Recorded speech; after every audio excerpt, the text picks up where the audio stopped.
Sound check, sound check. Hello po. Magandang hapon po ulit sa ating lahat. Good afternoon.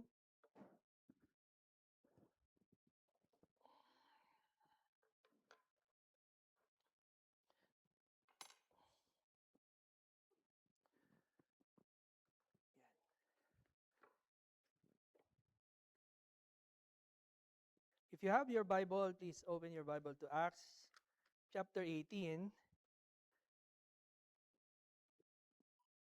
Again, nasa series pa rin po tayo ng Book of Acts, and we are now in chapter 18, and we will look at the verses from verse 1 to 22. So if you have your Bible, please join me in reading from verse 1 to 22.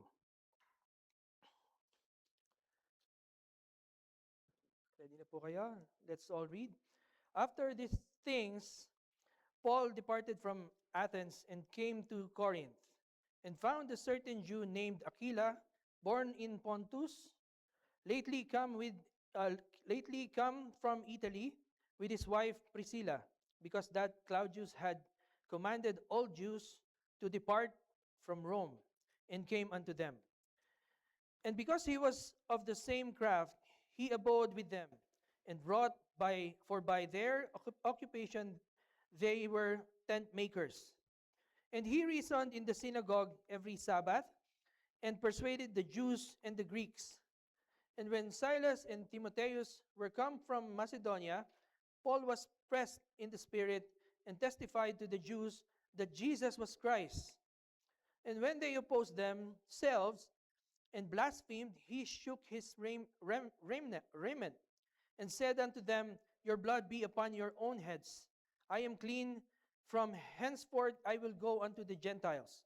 And he departed thence, and entered into the city, and into a certain man's house named Justus, one of that worship God, whose house joined hard to the synagogue. And Crispus, the chief ruler of the synagogue, believed on the Lord with all his house. And many of the Corinthians hearing believed, and were baptized. Then spake the Lord to Paul in the night by a vision. Be not afraid, but speak, and hold not thy peace. For I am with thee, and no man shall set on thee to hurt thee. For I have much people in this city. And he continued there a year and 6 months, teaching the word of God among them. And when Gallio was the deputy of Achaia, the Jews made insurrection with one accord against Paul, and brought him to the judgment seat, saying, This fellow persuaded men to worship God contrary to the law. And when Paul was now about to open his mouth, Gallio said unto the Jews, If it were a matter of wrong or wicked loudness, O ye Jews, reason would that I should bear with you. But if it be a question of words and names and of your law, look ye to it, and I will be judge of such matters. And he drave them from the judgment seat. Then all the Greeks took Sothenes, and chief ruler of the synagogue, and beat him before the judgment seat. And Gallio cared for none of those things. Verse 18. And Paul after this tarried there yet a good while, and then took his leave of the brethren, and sailed thence into Syria, and with him Priscilla and Aquila, having having shorn his head in Cenchrea, for he had a vow. Verse 19, and he came to Ephesus and left them there. But he himself entered into the synagogue and reasoned with the Jews. When they desire him to tarry longer time with them, he consented not, but bade them farewell, saying, I must by all means keep this feast that cometh in Jerusalem, but I will return again to you in God will, if God will. And he sailed from Ephesus. And when he had landed at Caesarea, and gone up and saluted the church, he went down to Antioch. Praise be to God for the reading of his word. Let's bow our heads and pray. Let's pray. Father, we thank you for this privilege that we can come together and worship you through your word. We ask, Lord, for the wisdom coming from the Holy Spirit, na samahan mo po kami, Lord, turuan mo po kami, and na maunawaan po namin. And may this message centered only to our Lord Jesus Christ. And in His name we pray. Amen. So last week, you have noticed a picture, pinakita po sa atin ni ATP Urso, yung map, no, kung natatandaan nyo. And that benefit us because nakita natin yung mga pinanggalingan ni Pablo. Now, in this chapter 18, verses 1 to 22, he is now in Corinth. This is not the last place Paul visit in his second missionary journey. Kasi he had a short visit to Ephesus and then returned to Antioch. Doon po sa last verses na binasa natin in verse 21 and 22. But Corinth is considered as his major mission point. Because he stayed here for 18 months. So 1 year and 6 months. Sabi po doon sa binasa nating verse. And bakit siya major mission point?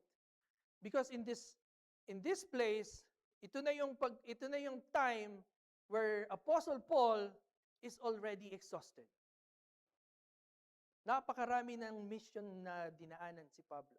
And in Corinth, and kung natatandaan niyo yung ating exposition about the book of Corinthians, 1 Corinthians and 2 Corinthians, last 24 and 25, tatandaan niyo po ba? Nakita natin doon kung gaanong kadaming pinagdaanan ni Pablo in this place when he started the church. No? Kaya this is considered as his major mission point.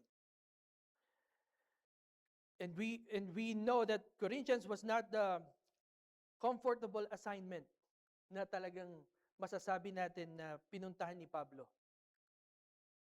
Kung yung Philippi, he felt like it is a prison, Thessalonica like a riot, and then yung last week, yung Athens, it's like a debate stage. Diba? Corinth, this place of Corinth felt like a battlefield.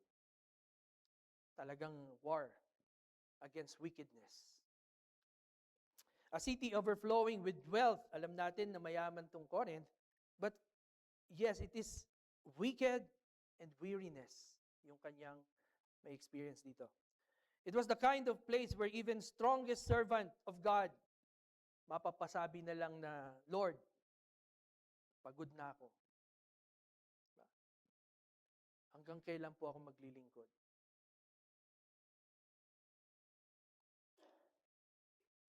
Paul is already tired of his journey. Bruised from beating, discouraged from rejections, emotionally drained from constant oppositions. Diba?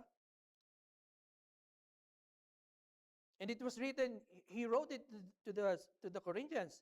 Ang sabi niya dun sa 1 Corinthians chapter 2, verse 3, I came to you in weakness, in fear and much trembling. So this is Paul at his lowest. And this is the servant who has poured out everything and feels like nothing has left to him. This is the preacher who wonders if the next synagogue visit will end in another riot. Merong takot, no? May pangamba na baka itong Corinthians, he will experience the same thing. No? But here in Corinth, of all places that he has been, this is where God reveals the truth every servant of Christ must learn. Ano po yung truth na ito? that the gospel does not only save the sinner, the gospel sustains the servants. Yun po yung ating title ngayon. Paul in Corinth, the gospel that sustains the servant. So in Corinth, dito po sa, it is not Paul who is the gospel. Okay? Ang gospel po, tatandaan natin, it is the saving grace of God through our Lord Jesus Christ. He is the gospel, the person and the work of our Lord Jesus Christ. So dito sa Corinth, hindi lang ginamit si Pablo. Paul experienced being lifted up by God. God surrounds him with partners. Binasa po natin si Aquila and Priscilla. God provides him through work. God encouraged him through fruitfulness. And God speaks to him in the night with a promise every weary heart needs. Ano pong sabi dun sa binasa natin? Do not be afraid, for I am with you. Corinth becomes the place where Paul learns that the strength of the servant is not in the servant itself, but from the Savior. I can do all things through Christ who strengthens me. Sabi niya in Philippians. It is not in the city. His strength comes from Christ. His strength not comes from the result of what he does, but from the Redeemer. His strength does not come from the applause of people, but in the abiding presence of God. He is the Emmanuel, God with us. Hindi pa Merry Christmas. Malapit na. So dito sa Corinth, may experience ni Paul being a preacher. He is being pastored by God. A servant who will learn that the grace of God is greater than his struggles. So, dito po sa chapter 18, we are not simply studying Paul's ministry in Corinth. We are going to step into where God himself sustains his servant through the power of the gospel. It is the gospel that saves us. It's the same gospel that sustains us as we serve. So kung paano natin makikita yung kung paanong sinustain ng Diyos si Pablo, the same God who will continue to sustain us as well. Let's look at point number 1. God provides people to lift us.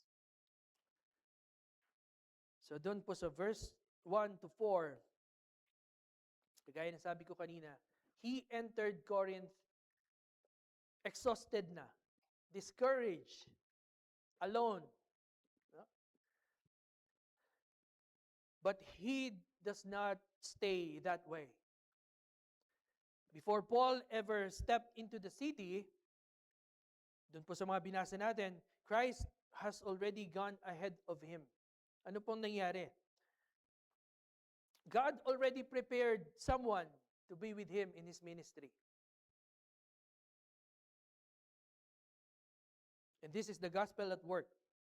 The Christ who saved us is the Christ who surrounds us with partners.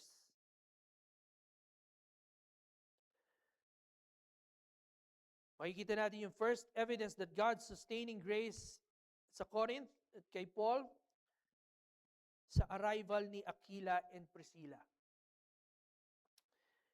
Sila yung couple na naging kasama ni Pablo. They become co-workers, companions, encouragers, and eventually fellow missionaries.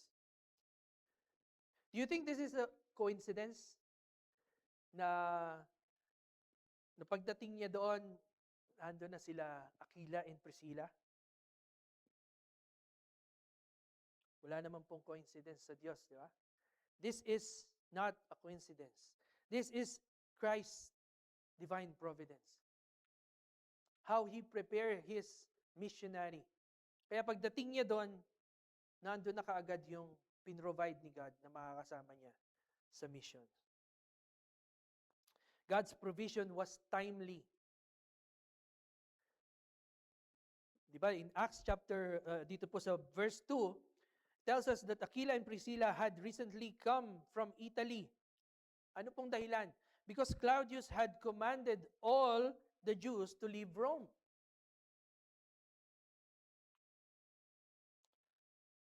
If we look at it in the worldly perspective, ang tingin natin dito, political disorder. Di ba? But for Paul, this was perfect timing. And to God, this is His sovereign orchestration. Siya yung talagang nagplano ng lahat. For Paul to have a partner in his mission. Long before Paul prayed for help, di pa man siya nananalangin ng may makakasama siya, Christ already prepared him help. Imagine, the Roman emperor issued a decree before he went to Corinth. And then a Jewish couple was forced to move, Aquila and Priscilla. They traveled to Corinth. They set up tent-making shop. Kaya pagdating ni Paul doon, kahit na dumating siya na he is weary and alone, Christ bring them together. Diba? And this is Romans chapter 8 in motion. Sino po nakaka-memorize na Romans chapter 8? Romans chapter 8, verse 28 says, all things work together for good to those who love Him and called according to His purpose. Diba? This is Romans 8:28 in motion. And Jesus said that He goes before His sheep. John chapter 10, verse 4. So Christ's timing is never late. Christ's timing is never random. Christ's timing is always redemptive or saving.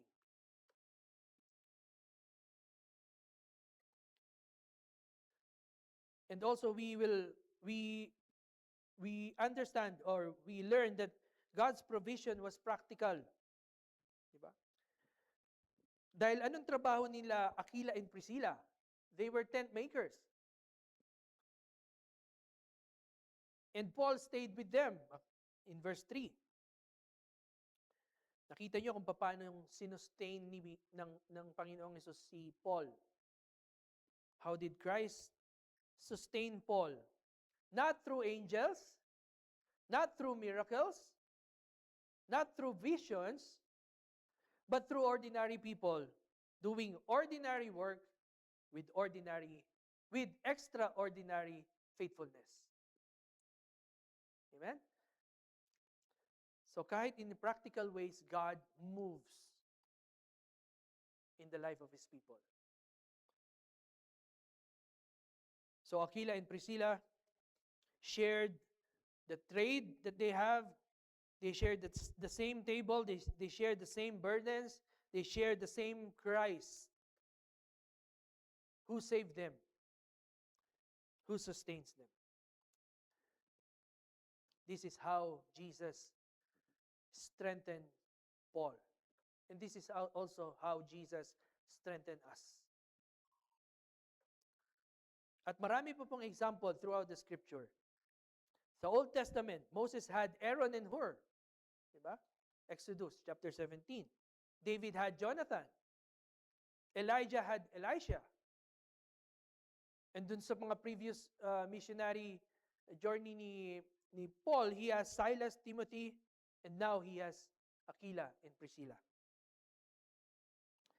So mga kapatid, Christ does not call us to serve alone. Diba?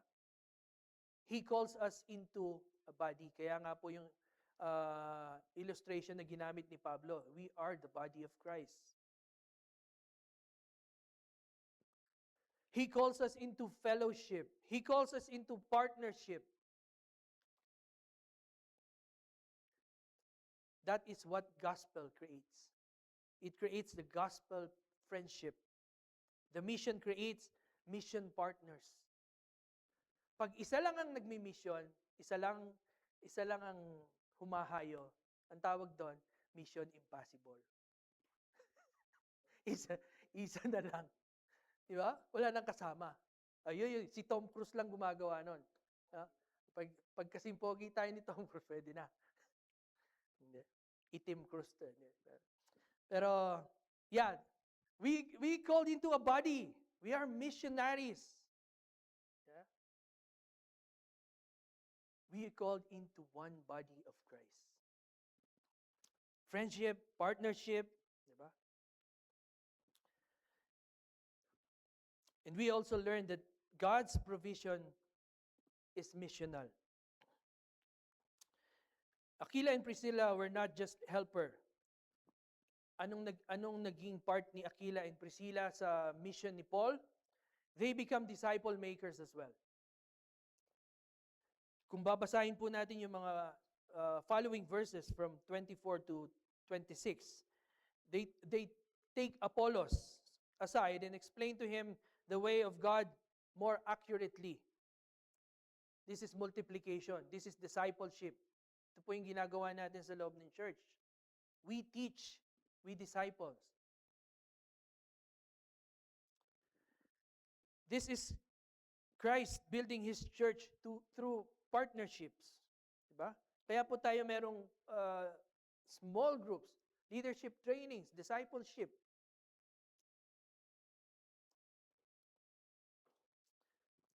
Paul's ministry expands because Christ gave him partners who are willing to learn with him, who are willing to serve beside him, who are willing to travel with him. And eventually, kapag natuto na sila, they are the one who will disciple as well. Sila naman yung magdidisipulo. Sila naman yung magtuturo. And this is 2 Timothy chapter 2 verse 2 in action. Ano pong sabi doon? Entrust to faithful men who will be able to teach others also.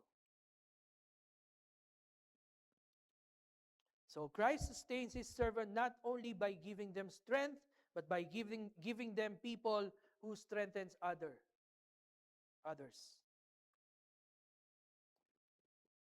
So mga kapatid, who are your Aquilas and Priscillas?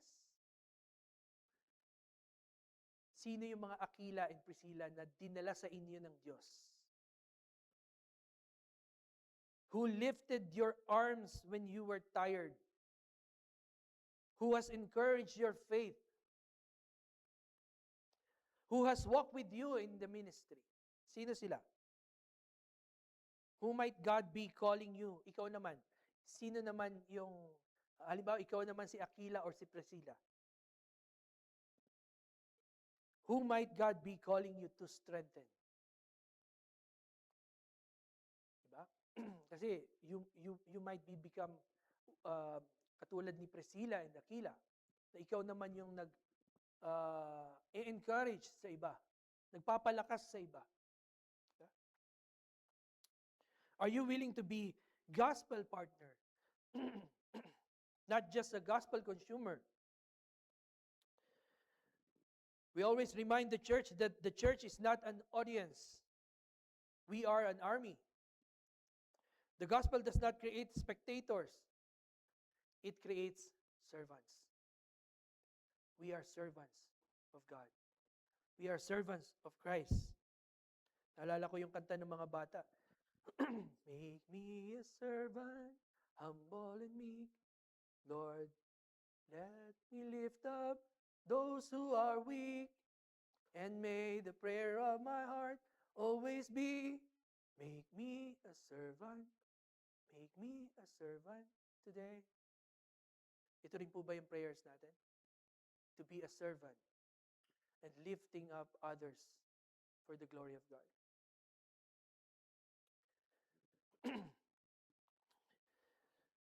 But God doesn't just surround Paul with people. He surrounds Paul with promises. And these promises become an anchor of Paul's courage. Hindi lang tao yung pinadala kay Pablo para tulungan siya sa kanyang ministeryo. God speaks promises to strengthen him. And this is our point number 2. God speaks promises to strengthen us as well. Verses 5 to 11. The gospel sustains us through Christ's presence, protection, and purpose. Maaring pagod na si Paul, maaring discouraged na siya because of the because of the opposition, because of fear, diba? And right at Paul's lowest moment, the risen Christ himself breaks into the night with a word of sustaining grace.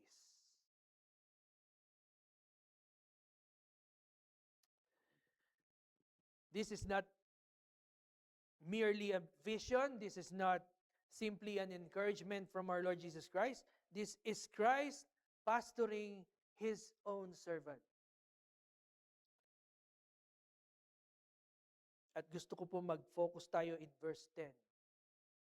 Jesus speaks 4 gospel promises. Tingnan po natin. Isa-isahin natin. Sabi niya, do not be afraid. Pangalawa, I am with you. Pangatlo, no one will attack you to harm you. Pangapat, I have many people in this city. These are not just words for Paul. These are gospel promises for every believer, para sa lahat ng nananampalataya sa ating Panginoong Jesucristo. Because the same Christ who spoke to Paul is the same Christ who speaks through His word today. Hindi naman nagbabago si Kristo eh. He is the same yesterday, today, and forever. Amen? Kaya, kung sino yung nangusap kay Pablo is the same Christ who speak to us today. Para maunawaan po natin itong 4 gospel promises na ibinigay sa atin. Isa-isahin po natin. I am with you. Diba? Kanina, sinabi na, napag-aralan natin doon sa point number 1, Christ does not send Paul into Corinth alone. May mga nauna na sa kanya. Christ also goes with him. Hindi lang siya basta sinend ng ating Panginoon. Christ is with him. Diba? This is the same promise Jesus gives to every one of us who truly believe in Him.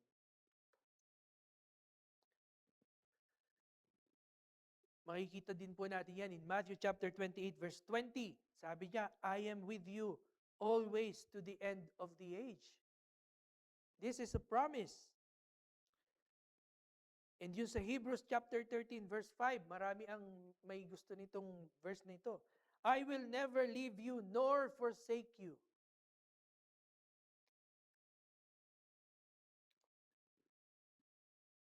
Yung presensya ng ating Panginoong Hesukristo na sumasama sa atin it is not a feeling. Hindi lang yan pakiramdam natin. Pakiramdam ko sinasamahan ako ng ating Panginoong Hesukristo. Hindi lang po yan pakiramdam. That is the truth. That He is always with us. He is the one who's strengthening us. He is the one who is guiding us. He is the one who is comforting us and walking with us through every valley of our lives. That's why the gospel assures us that the one who saves us now stays with us. Diba? Mayroon pang isang kantang Tagalog, kasama natin ang Diyos. Di ako mangangamba. Di ako mababalisa. Kasama natin ang Diyos. Diba?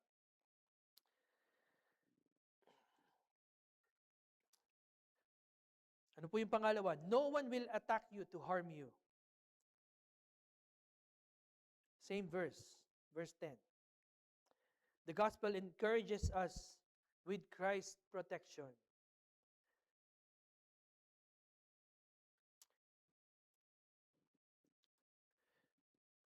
Christ does not promise Paul the absence of battles. Hindi niya naman pinangako na wala nang dadaan ng paglalaban. No? Yung mga talagang hindi nananampalataya. But Christ promises the impossibility of defeat. Kayo po ba mga kapatid, talunan ba kayo kay Kristo?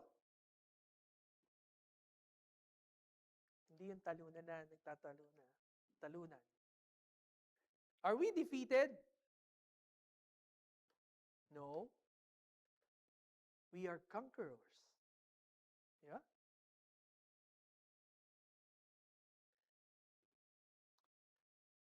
Maaring magkaroon ng mga oppositions. May mga distractions. Kagaya ng mga law ngayon, mga Bill C-9. Diba?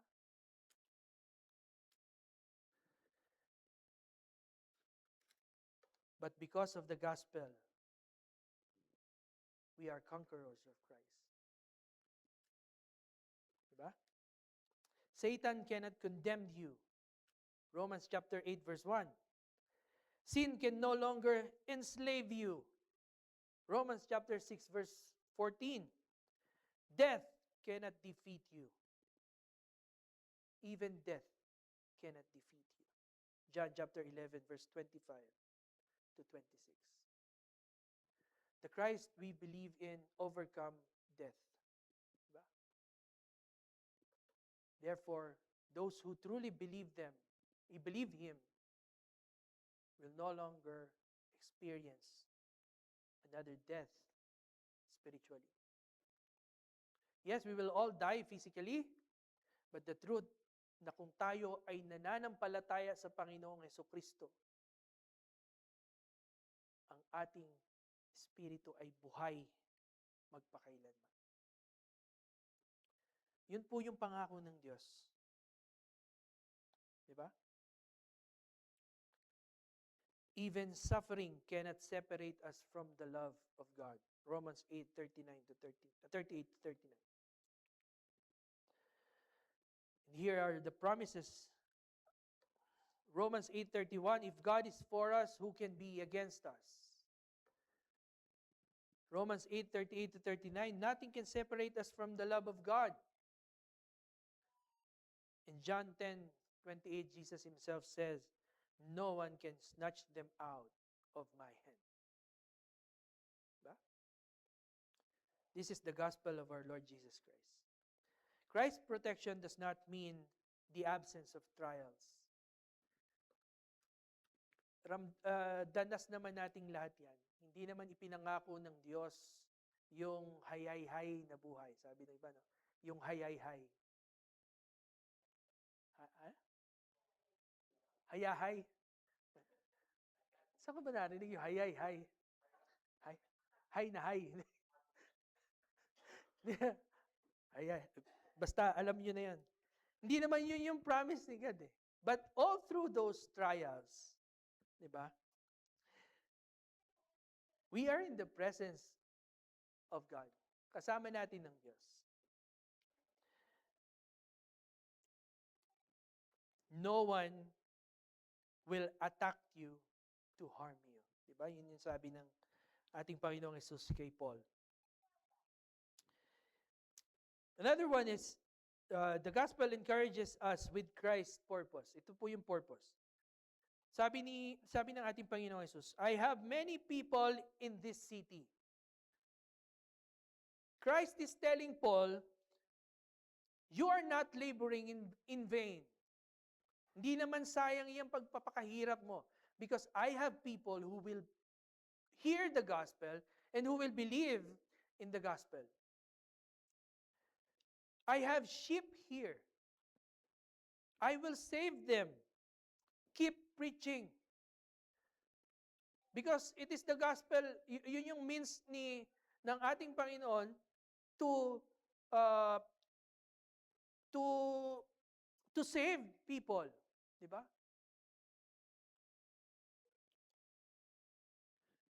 And this echoes what Jesus Christ said in John chapter 10 verse 16. I have other sheep. They will listen to my voice. So sa makatuwid po, Christ has people in Corinth who have not yet believed. But they will believe by the grace and mercy of God. Kasi nga yun yung mission ni Paul, that's why he is being sent to Corinth to preach the gospel.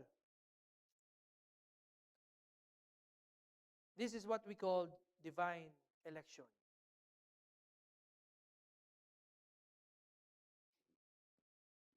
And Paul's mission is not powered by his own strength. It is powered by Christ's purpose. Diba? Anong sabi ni Pablo? I am not ashamed of the gospel because it is the power of God for salvation.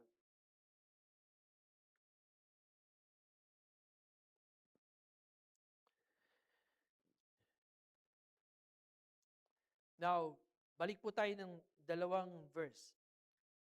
Acts 18, verse 8.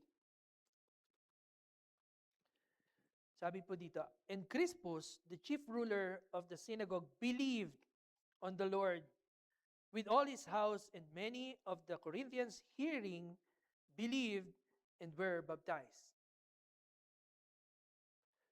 So, isa si Crispus sa mga sinasabi ng ating Panginoong Yesus that he has a people in that place. Crispus believed in the Lord. Diba? And this is the gospel encouraging us with Christ's power to change life, to change lives. Hindi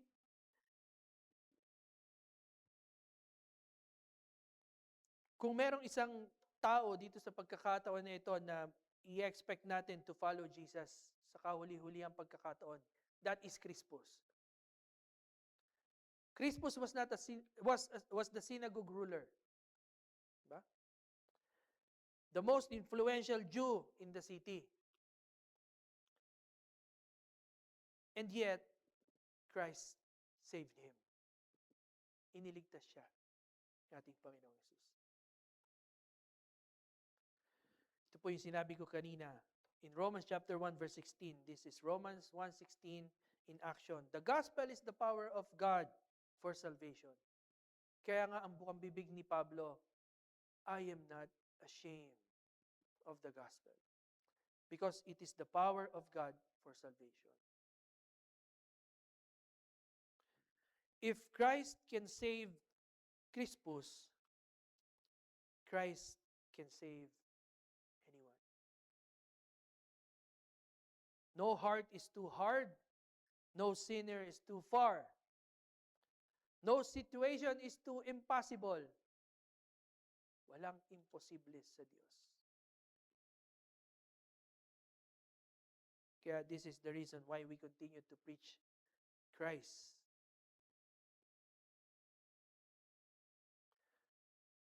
Are you willing to trust Christ's presence more than your feelings? Dahil yung ating feelings or yung ating emotions, nagbabago yan eh. Di ba? Pero ang ating Panginoong Jesucristo, hindi siya nagbabago. He is the same yesterday, today, and forever. So as Paul obeys, being strengthened by the gospel promises of God, we come now to verses 12 to 22, which is the third point. God opened doors for Paul. His mission now advances. And Christ continued to build His church. At dito makikita natin that God opens paths to send us. The gospel sustains us so we can keep moving forward in mission. Dun sa unang point, Paul has been strengthened by God through mission partners. Dun sa second point, he has been strengthened by the promises of God. Now in verse 12 to 22, he is strengthened by providence. God opening unexpected paths for the mission to advance. Anong ginawa kay Pablo? He was dragged before Gallio. Dinala siya kay Gallio, the Roman proconsul.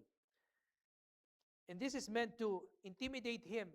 This is meant to silence him. This is meant to shut down Paul's preaching of the gospel. Pero ano pong nangyari? God still used this opportunity. God uses a secular authority, an unbeliever, to protect Christian preaching. Ano pong ginawa ni Gallio? Gallio dismisses the case, setting a legal precedent that shields the early church from persecution for years. Ba to, nakachamba lang sila o sinwerte lang na ganun yung naging decision ni Gallio? This is not even politics. Kung titignan natin in God's perspective. This is Christ ruling over kings and courts for the sake of His mission. Diba? The gospel sustains us not only by comforting us, but by clearing the path ahead of us. Ang Diyos pa rin ang naglalagay sa atin ng ating pupuntahan, ng kanyang pagdadalhan sa atin to continue preach the gospel. God opened doors through unexpected people. Kagaya ni Gallio. Di ba, hindi naman siya mananampalataya eh. Hindi nga siya, wala nga siyang sympathy sa mga Kristiyano. And he is not even trying to help Paul. Yet God uses him.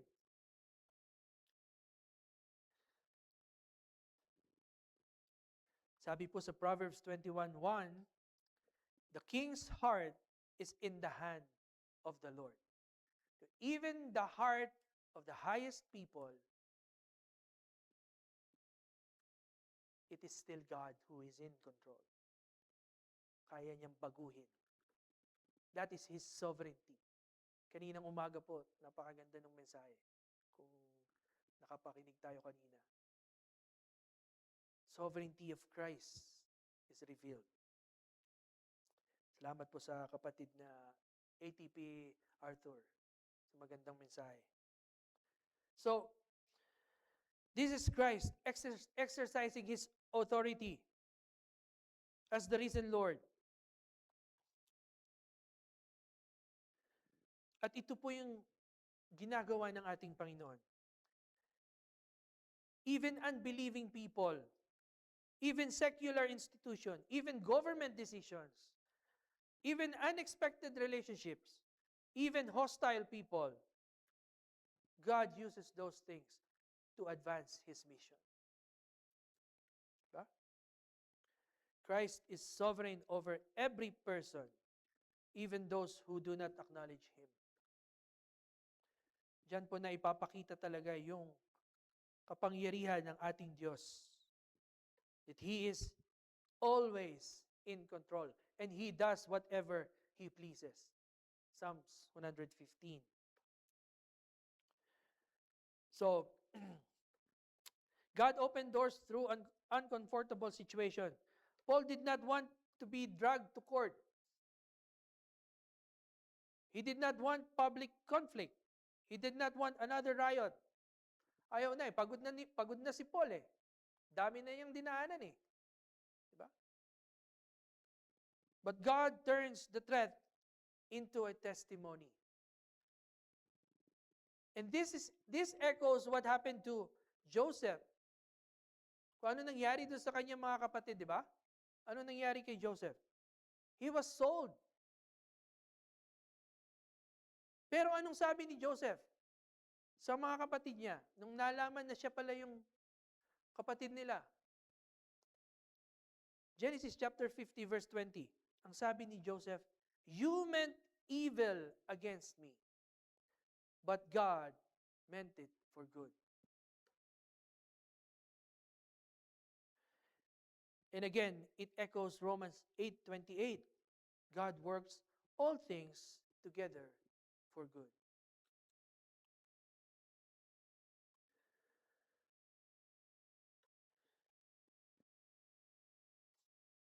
And Paul also testified this in Philippians. Philippians chapter 1 verse 12. Sabi niya, "What has happened to me has actually served to advance the gospel."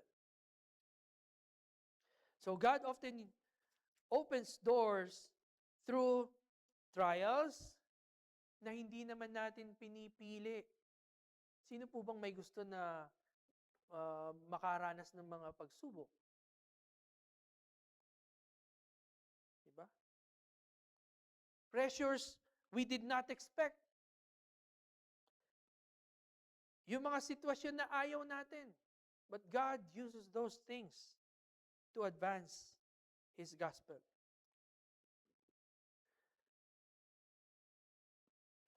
Christ is not only present in our comfort, He is present in our conflict.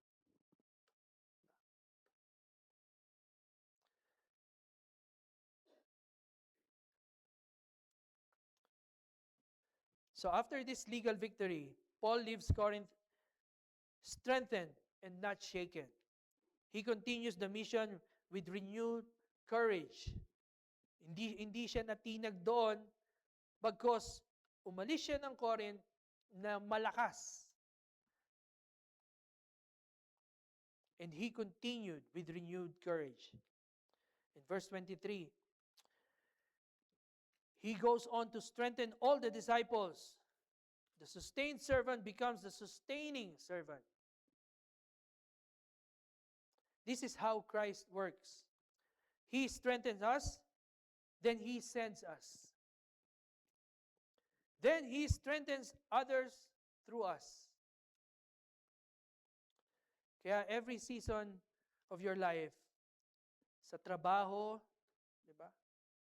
Sa kung saan man tayo naroon, sa mga relasyon, sa mga challenges, all those things is part of Christ's mission. To strengthen you and to send you for others to hear the gospel. Kailan kayo nakakapag-testify? Na ite-testify nyo ba yung mga bagay na hindi nyo naranasan? Di ba? Na ite-testify nyo po ba yung mga bagay na hindi nyo naman nalampasan sa biyaya at pagpapala ng Diyos? Di ba? We can testify those things if we truly experience it. And if we truly overcome it. Not by our own strength, but by the strength of Christ that is in us.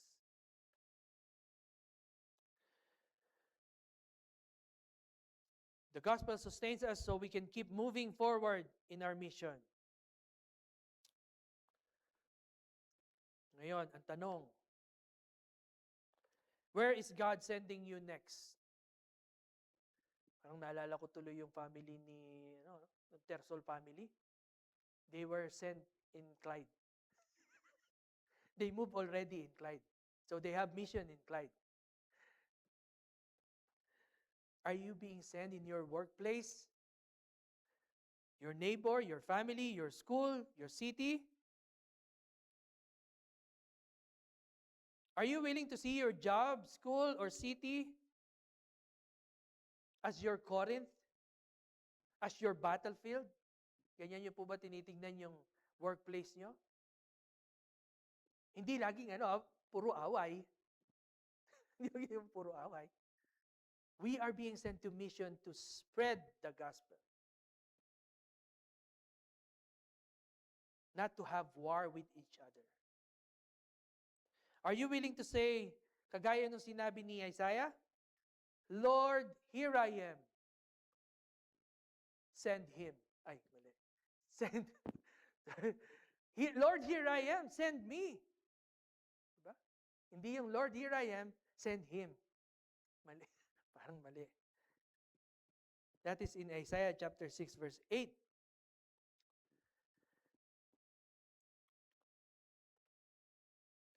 So before we close po, ang nice nating makita throughout this message, the gospel itself, the very power that sustains the servant, strengthens the weary, and sends the willing. This is the gospel of our Lord Jesus Christ.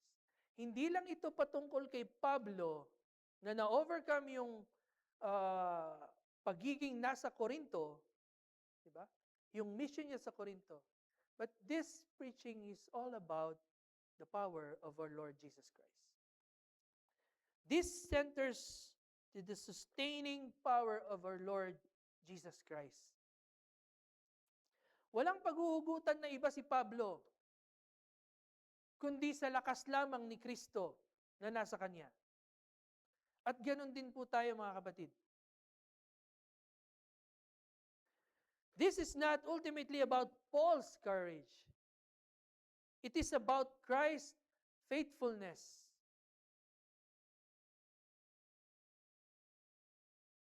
Yung bang dinaanan ni Pablo, hindi dinaanan ni Kristo? Mas matindi pa mga kapatid. Jesus is being rejected. He is being beaten. Diba? Walang papantay dun eh. Jesus suffered.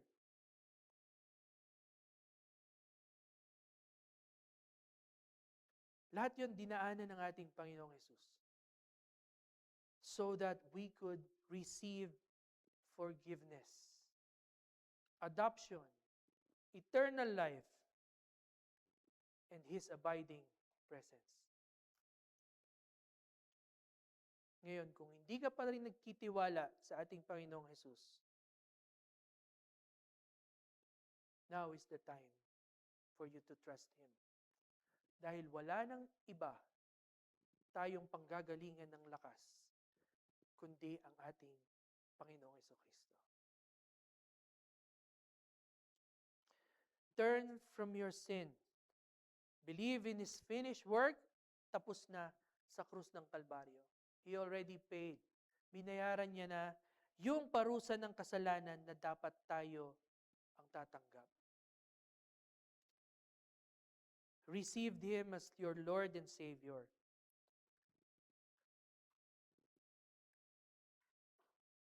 Sa iba naman na kinikilala na ito, kinikilala ng ating Panginoong Jesucristo, rest in His presence.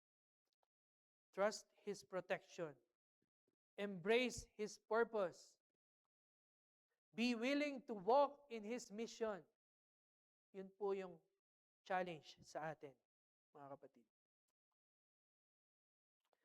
So as I conclude this message, Paul entered Corinth tired, discouraged, afraid, but he left Corinth strengthened, fruitful, and full of purpose. What made the difference?